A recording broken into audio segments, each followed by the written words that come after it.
Góðan daginn, velkomin á Málstofu Hafrannsóknastofnunar. Í dag verður Málstofan með aðeins óhefnari sniði. Það verður sem sagt fjögur stutt erindi sem öll fjalla kortlagningu á viðkvæmum vistkerfum í hafi. Og af þeim sökum verður Málstofan kannski dálítið lengri en venjulega. Miðað við farið þó ekki yfir klukkutíma. Þau sem tala í dag eru Lene Buhl-Mortensen, Pål Buhl-Mortensen, Steinunn H. Ólafsdóttir og Julian M. Burgos. Og Lene ætlar að byrja. And now we'll switch over to English.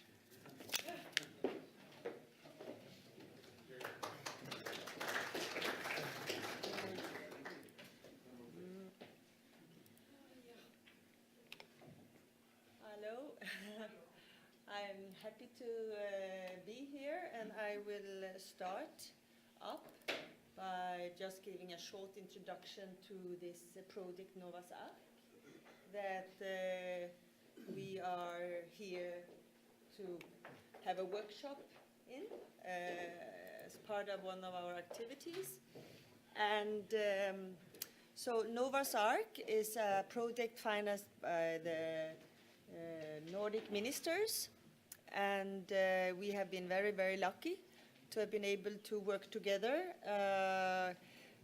That is, we have a colleague in the ferries, so you see the group, the team here.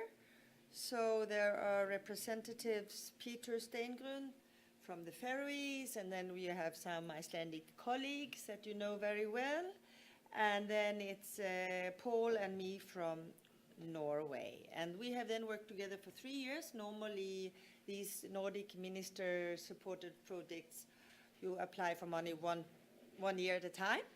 But this means also that we have been able to do a lot, we think. And the whole goal of this project is then to find out how big an area of different vulnerable marine ecosystems we have in the Nordic seas, and to what degree they are targeted from human activities. And the map you see here shows the area that is it's rather large. We call it the Nordic waters or the Nordic seas. So it covers the EEZs of the 3 countries, Iceland, Norway, and Faroes, and including the east side of Greenland. Probably you're aware that you are hosting our website for the Nova's Ark. It should have been probably populated with even more information. We have prioritized to work hard to get new information, but please visit the website, and there you might find some interesting stuff from the project. And this presentation here is also part of, could we say, our outreach when it comes to the results and what we're working on. So the goal, like in all Nordic projects, is of course that we want to exchange knowledge between Nordic countries. And here specifically we are focusing on then the vulnerable marine ecosystems, pressures from human activity, of which the fisheries is the really, really largest source in those waters, and then provide a risk analysis. And that is rather a large task. Just look at then the structure of how we have been working in the project. We have collating lots of information. This has been going on then since the project start.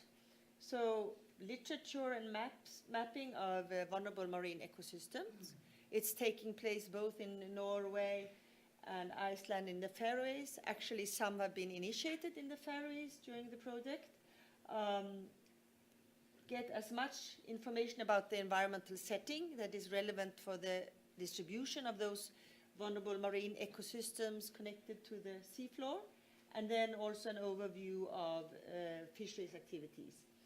This then feeds into a pressure estimate, and the information here into a predictive model of the distribution of these vulnerable ecosystems, And at the moment, we are all busy working, and particularly Julian is busy working on doing this risk analysis, the overlap between activities and the distribution of those vulnerable ecosystems. As part of our work, we had to start up to define which VMEs are relevant for these Nordic waters. And this has taken some time, and there is no clear answer. So looking into what we know are common species and how they relate to what management think are important VMEs. It's particularly FAO that has defined, FAO and OSPAR has defined the VMEs, but also the working group of deep sea ecosystems have been engaged in doing that kind of division. This is an example of results this is from the VMS data showing fishing pressure, and this is for sea pens showing the habitat or suitable habitat distribution with colors indicating how good the habitat would be for sea pens. And before I leave the floor to Julian, who will then take you further into the results we are presently working on, I will also talk about future plans, because this is our last workshop in the Nova's Ark project. And of course, we have to show that we haven't just been fooling around for 3 years. So the plan is that we will have the first paper submitted before Christmas, and that will be the whole area analysis. And then we have 2 other papers that will probably be submitted in the spring. One is then going more into detail on the different VMEs on an ecological level, and also the national cases, because depending on the setting in the countries, we will probably have rather different results from a risk analysis. For the Faroes, we don't have as much detailed mapping as for Norway, and Iceland is also actually pretty good in knowing where their VMEs are. We are to deliver a report in Tema Norden with all our results, and that should actually be almost ready to print by December. But the very, very nice possibility we probably have is to continue with the Nova's Ark 2, then with support from AG Fisk in the Nordic Ministers group, AG Fisk. At least they asked us to apply for money, so we just hope that's a good signal. And then I give the floor to Julian. Thank you.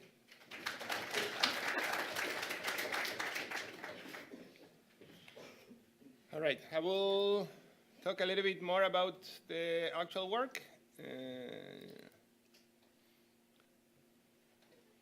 And this is, oops, I don't want this.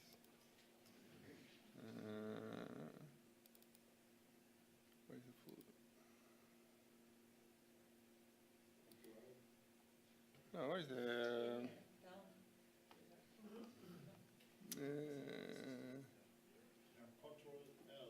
Control L. Thank you. I don't use Windows very much. Yeah. So for you that were in the ISIS conference in Hamburg, this will look familiar. But basically, Lene already told about our project. You know, we're financed by the Nordic Council of Ministers, and we want to map the distribution of VMEs, map the distribution of fisheries, and evaluate the overlap. So what are, in our study area, is basically everything between Norway and Greenland and Iceland and Faroes. So we're talking about VMEs. VMEs are essentially benthic habitats that are considered that can be damaged by fishing activity and other human activities, basically because they are slow growing, they're fragile physically, and they have life history traits that make recovery very slow, like late maturity and long life. And also they provide habitat for other species. And these are some examples of the VMEs that we were working with. Soft bottom sponge aggregations, hard bottom sponge aggregations, deep Arctic or cold water sponge aggregations, soft bottom coral gardens, reef, hard bottom coral gardens, and shallow and deep seabed communities. So we collected a lot of data. We have about 40,000 records of species that indicate the possibility of having those habitats. And the data come from the national mapping studies, from databases like the NOAA Deep Sea database and OBIS and so forth. And we have, about 48,000 records and about 200 different taxa that are considered indicator of these VMEs. And then we also collected a lot of data on fishing effort. We got VMS data from Iceland, from the Faroes, and from Norway. And then for Greenland and for the bits of international waters, we have data from the Global Fishing Watch, which is basically AIS, Automatic Identification System data. And we computed what it is called the surface, the swept area ratio, which is basically in each. We gridded this in cells of different sizes, and then we calculated each cell how many times is swept completely every year in average. So a swept area ratio value of 1 means that 100% of the cell is trawled every year. So then to predict the distribution of VMEs, we use habitat suitability models, basically Maxent models that take the locations of the presence of each of the VMEs, and then a set of layers describing the environment, and produce an index of habitat suitability that goes basically from 0 to 1. As predictors, we use depth and some variables describing the topography of the sea bottom, including roughness, the slope, and the bathymetric position index that indicates if you are like in a hill or in a depression. And we use also current velocity on the bottom, amount of particulate organic carbon on the sea bottom temperature and salinity, and these are from the Norwegian Iceland SIS experiment project.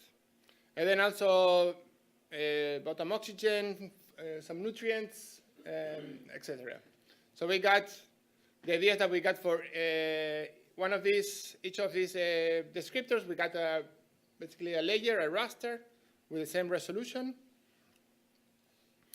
And then we did a lot of work in finding the optimal model for each of the VMEs. People sometimes use Maxent just using the default value that the software gives, and that's, in many cases, makes the models to overfit the data.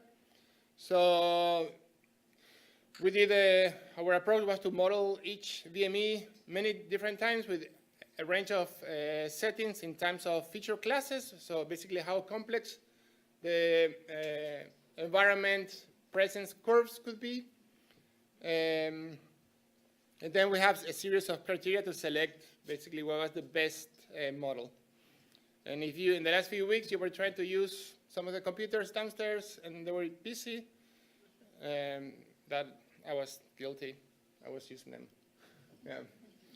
At the end, we got some fairly good models. This is the 7 VMEs that we modeled at that point, and this is the AUC, which is an indication of how good the model is. 0.5 means that the model cannot distinguish, basically the prediction of the model is essentially random, and 1 means it's perfect, and above values above 0.75 are considered pretty decent. So in most cases, we are good. In some cases, like reefs and these deep sea pen communities, where the environment, I guess the environmental niche of that VME is well defined, the model does a very good job predicting the distribution. These are the main contributors for every of the VME models, and they are what you will expect. For reef, for example, there's a lot of influence on the temperature and the roughness of the sea bottom. Then sponges are influenced by also the temperature, but also silicate in some cases, and so forth. So different variables have a different role in explaining the distribution of different VMEs. And then the risk analysis approach was basically to use a threshold to classify the areas between as presence or absence. And then we also selected the areas that had very high suitability, greater than 0.8. So we have basically areas where the VME is considered to be present, and where a smaller area where the VME is considered to be with a much higher probability of being there. And then we took a series of cutoff levels in the surface area ratio values. So this is the fishing intensity. A low fishing intensity, we took it as between above 0 and below 0.1. So this means that the cell is trolled completely once every 10 years. Intermediate are values between 0.1 and 0.5. High is values from 0.5 to 2. 2 means that the cell is trolled completely twice per year. And values above 2, we consider them very high.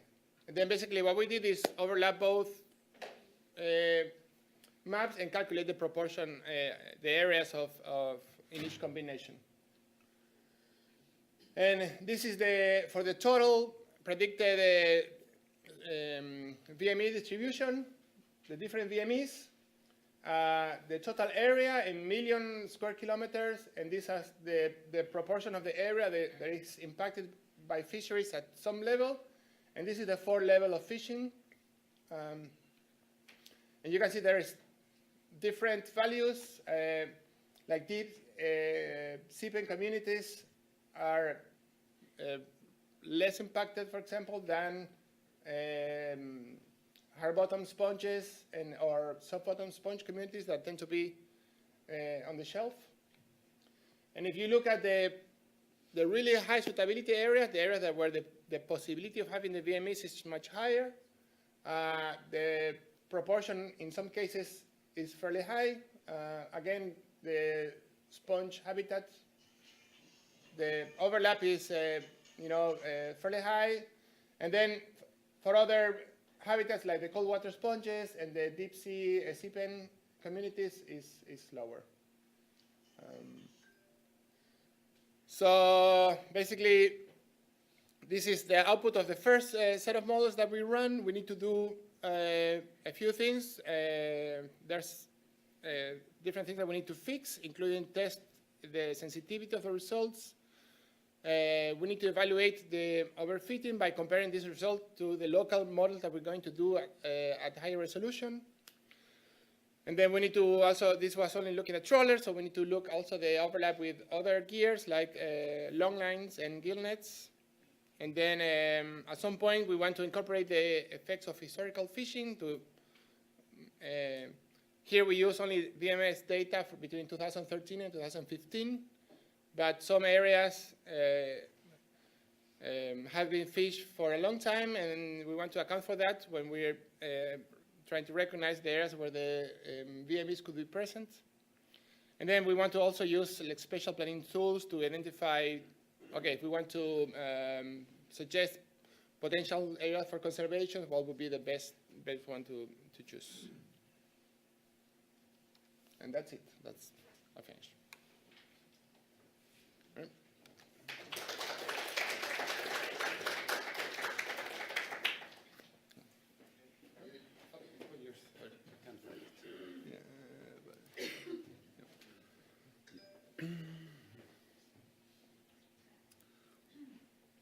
My name is Pål Buhl-Mortensen.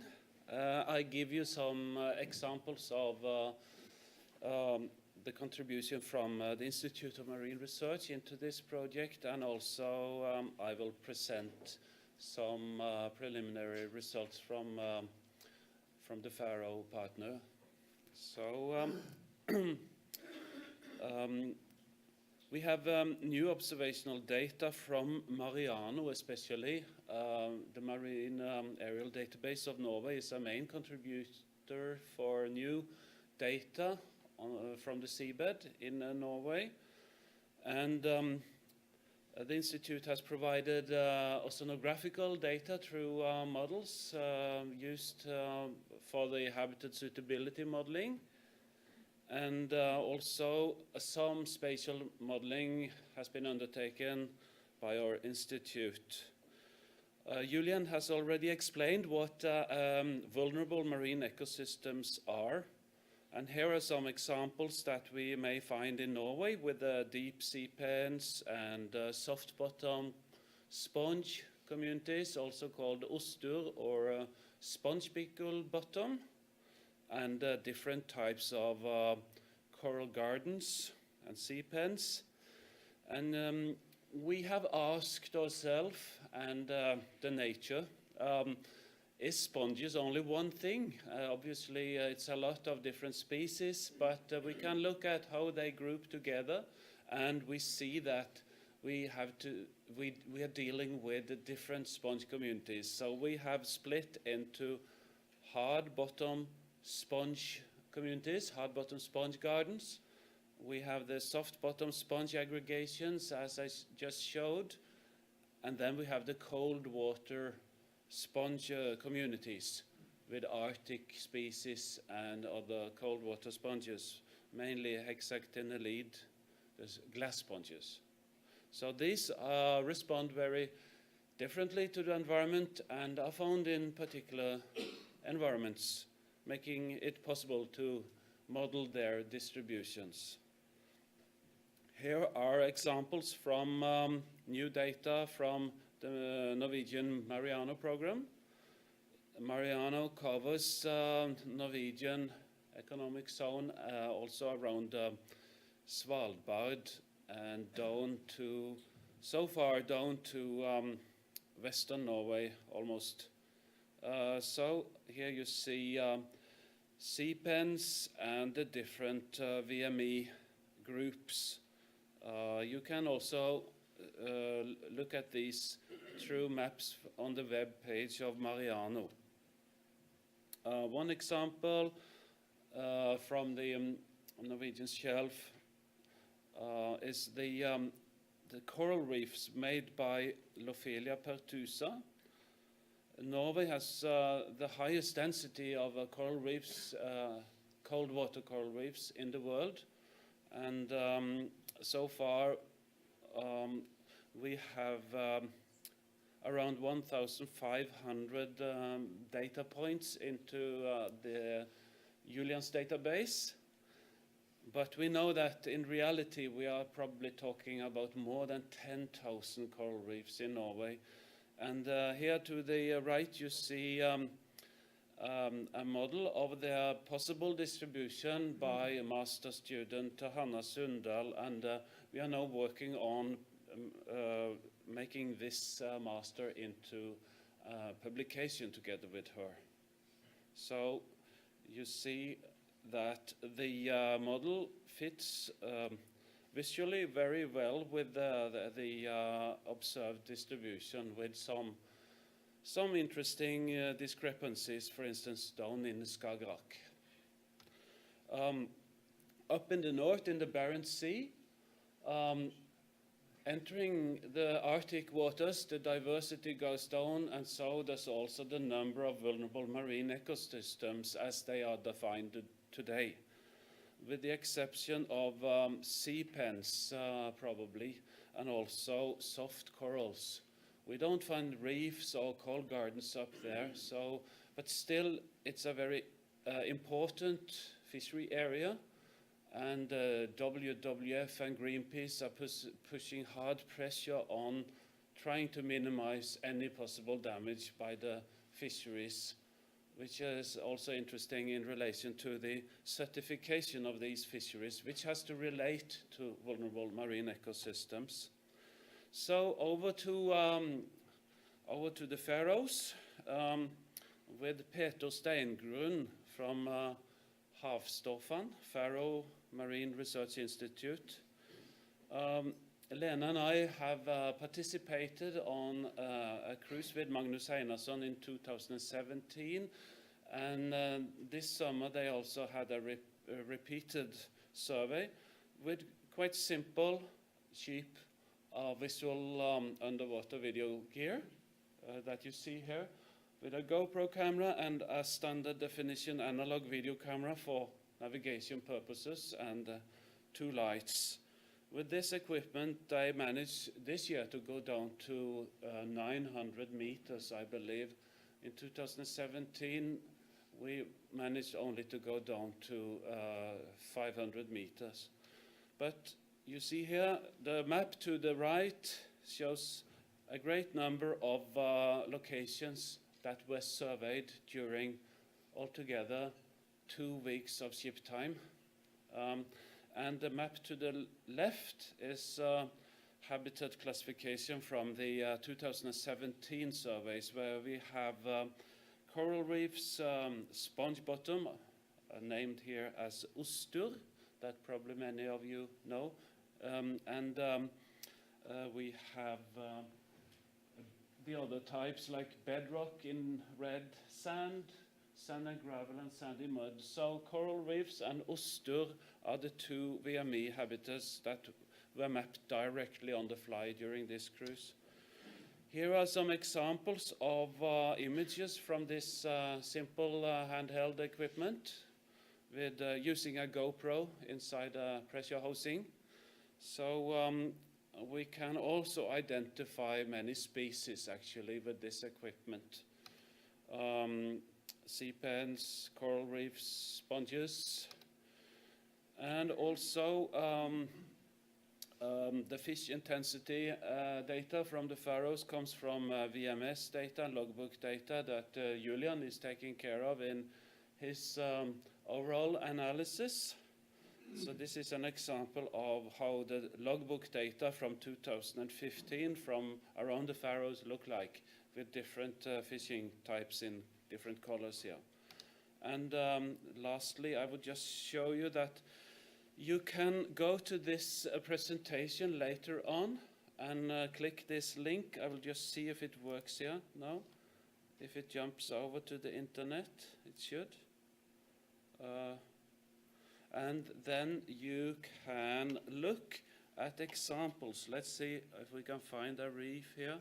So you can, this was not the best maybe, but just to give you a little idea of the videos, you can look at them yourself here. So these are a little bit compressed for the internet purpose, I guess. So you can, if you're interested, enjoy looking at those. Thank you.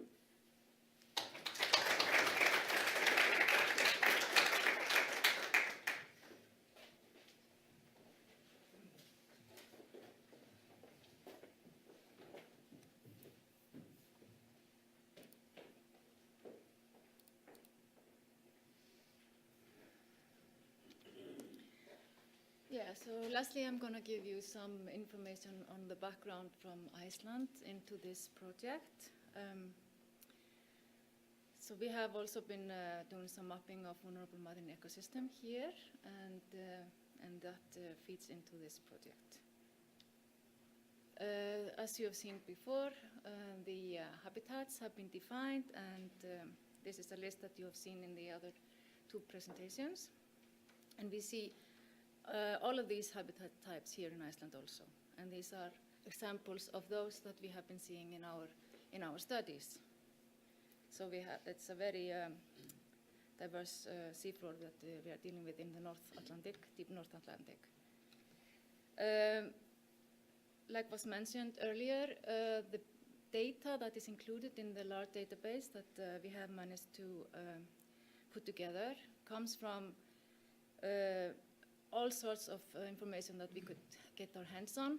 For example, all published data that we could find, and that publication reaches back to the earliest days of research in these areas, up till, of course, to the latest ones.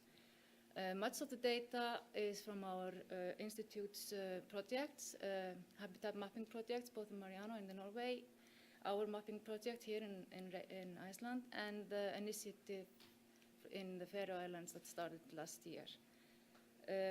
And including also is all older projects like the BioIce and Faroe Ice, and well, of course, for Iceland is the BioIce, but for Faroe Islands and Faroe Ice.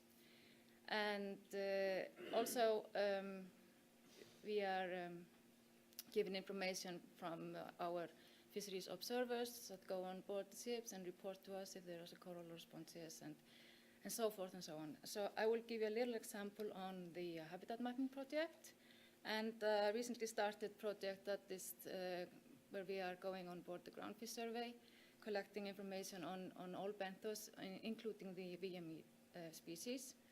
And then a new project is where we are helping the fishing companies to start up registering these VMEs in their cruises. So in our mapping project, we have been focusing on vulnerable marine ecosystems specifically, but we also, of course, record all the other habitats that we encounter in our studies. In this project, we use underwater camera systems that are in order to look at the seafloor, to look at the habitats, and to look at the condition these habitats are in. And we have been conducting 6 cruises and collecting like over 200 transects. And you can see the distribution of the transects here. You can see in the southern part the high density of transects in some areas, and that is due to specific effort into mapping coral reefs in areas where we have had information from the fishermen and other information about their existence. The other transects are also like just regular, normal mapping, not targeting any specific habitat, just to see what type of habitats are there. So we are using in a high degree the multi-beam maps, which show us the high resolution of the seafloor, and this can, in some cases, show us directly the habitats. Like, for example, in this area where you see the seafloor is quite robust, and when we take a closer look, you see these conal-shaped features on the seafloor that obviously is something interesting, and we have been looking into those with the video cameras, and where we have confirmed that these are made of coral reefs. And we could also see the status of these reefs, both bad status, but also we could also see that it was a live area. And also here in the multi-beam data, we can see these formations of these circular reefs. We can easily see them in these maps. These are on the shelf south of Iceland, and you can see the 3D footage of this. And in this case, we can see that they lie directly in the area where there are fishing activities taking place, heavily activity actually. So you can see the damage on the reefs in this case. So it's very important that we know where the VMEs are, that we know where the fishing is taking place, so we can evaluate what, if, or how we're going to react to this knowledge. I also mentioned we recently started to be taking place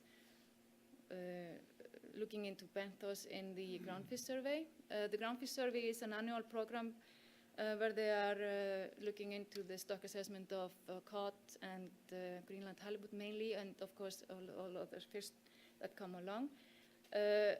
we have had the chance to have Benthic people on board the Árni Friðriksson, which goes in the deeper area of this annual assessment. And you can see the lines indicate the transect that Árni takes every year to fish the fish. And in the green, it's just to show you what stations we managed to do in 2017.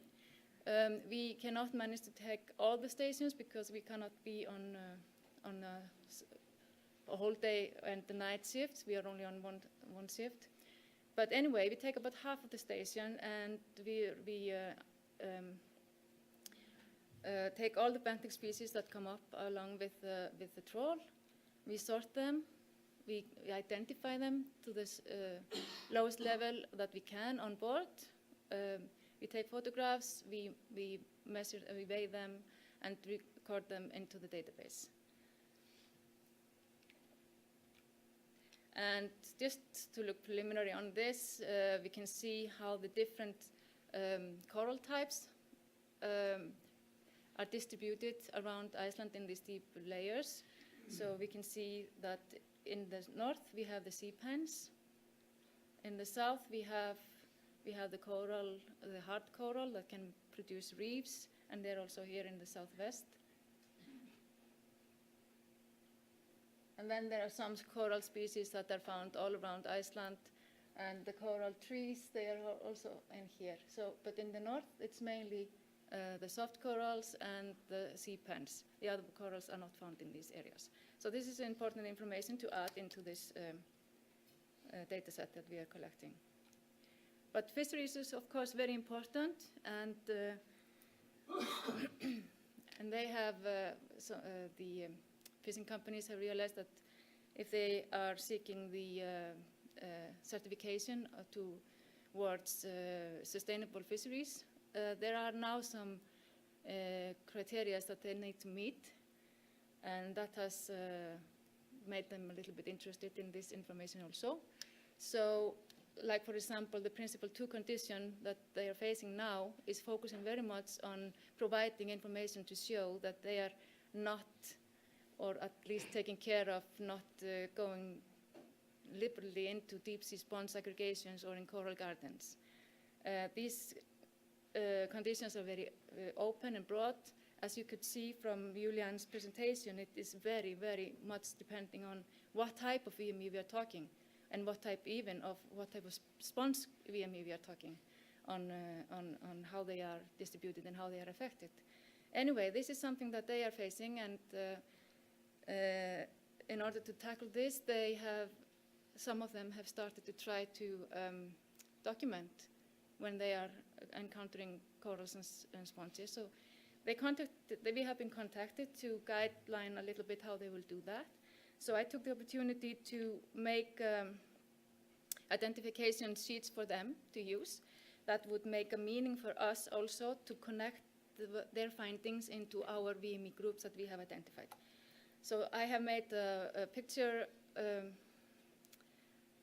folder or something for them to use, and then they report to me on those types that they are seeing. And these are quite many that they have to look into, and the little that I have gotten back is actually very useful for this, because we can see that they are reporting different sponge habitats, both this here, which is representing maybe the hard bottom, and this is representing the soft bottom, and so forth with the coral trees and the hard coral reefs forming species, etc., and sea pens. Yeah, and I think that's it for me.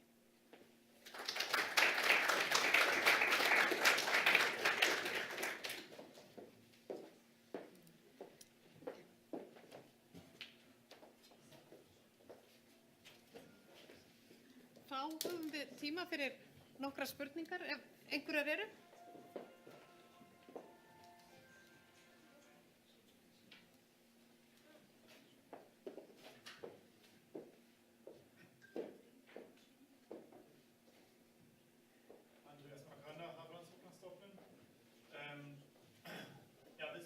Thank you very much for this really interesting talks.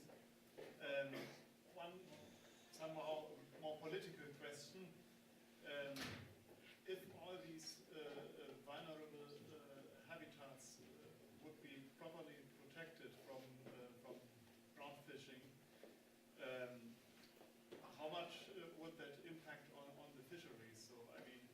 sounds like a big political issue. I can try to say something here. Nova's Ark, what we are doing here, which is also requested for marine stewardship certification, it's not supposed to be political. It will end up providing information for that use, but that is particularly why we are now looking into how different the outcome will be depending on how you use the model, the predictive model of the areas covered by these VMEs, and also how you look upon fishing. Because nobody actually has detailed information of how large these areas are. And when we manage, we talk a lot about that the VME is at risk if a certain area of the total coverage is under risk. And this is what we are delivering, but we will not deliver one number. We will, in our risk analysis, we will make sure to take a very optimistic mapping approach for the models that will show big areas of the VMEs, depending on the cut level, and another approach that shows perhaps, depending on what VME we are talking about, a smaller area. We can also look a little into what trawling intensity is viewed as actually a risk when we do the overlap analysis. But in the end, when you want to close an area, if that is what you decide you have to do some real mapping out there, because it's just a model predicting, it's saying that the habitat is there, it's not saying that the species will be there. I think there might be more people that would comment on this, but I want to say that in a way, from Norway, I can say we are behind the request to the fleet. It comes from bottom up, saying that we want to know what's out there so we can be certified from the marine stewardship certification. So in a way, it's much better to, knowledge is bliss, because it will show for many of the VMEs that the overlap with fishing is not a very large area. So it's much better to know than having Greenpeace or whoever at your door claiming something. Yeah. Yeah, I guess the other important issue is that this is just one bit of the all the information that you need to look at.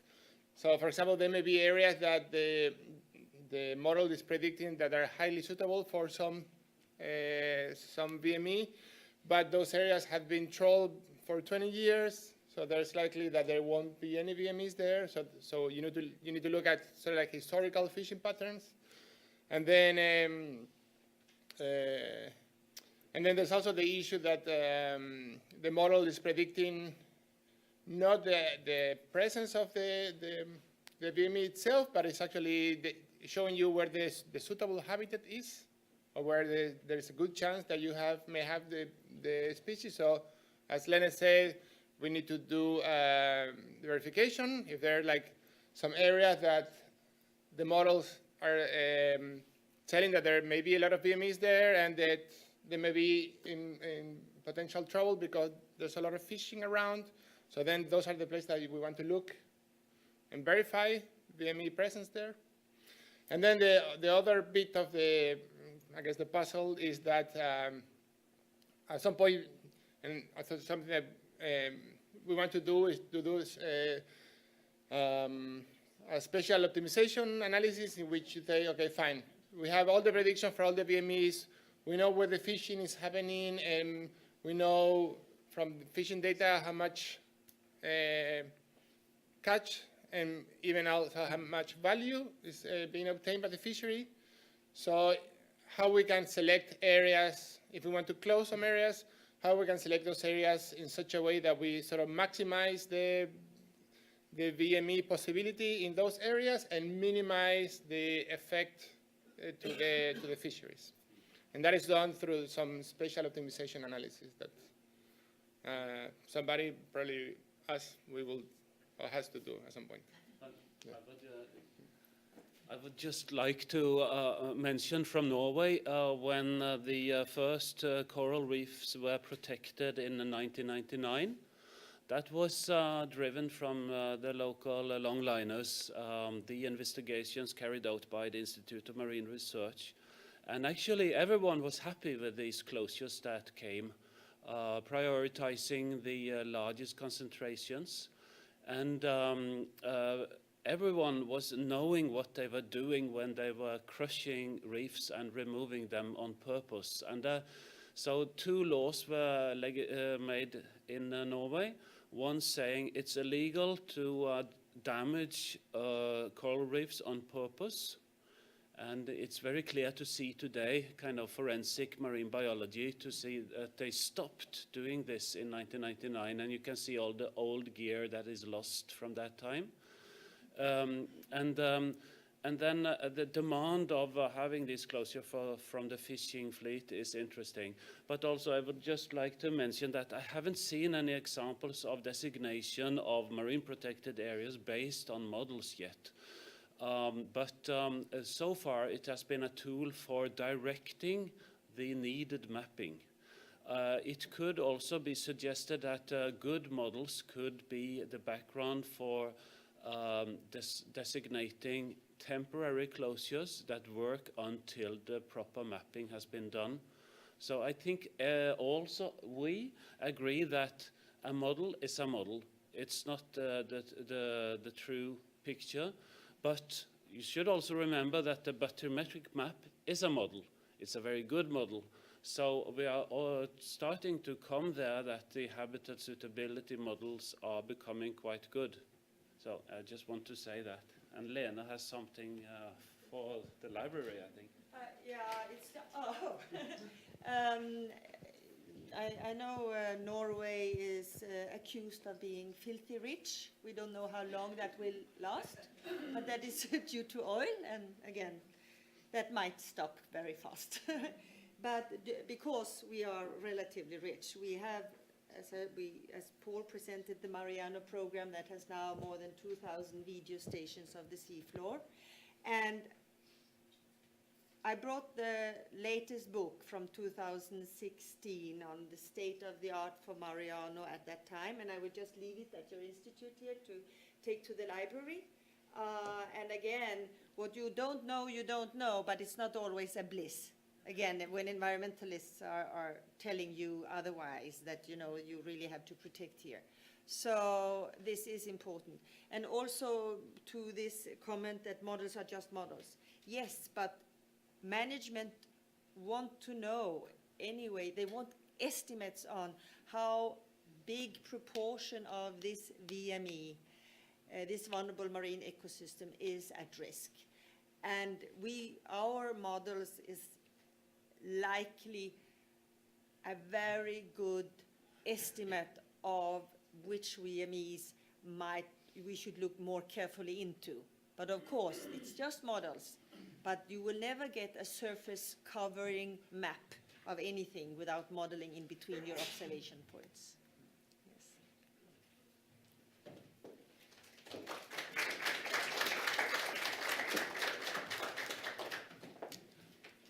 So, thank you very much. Thank you.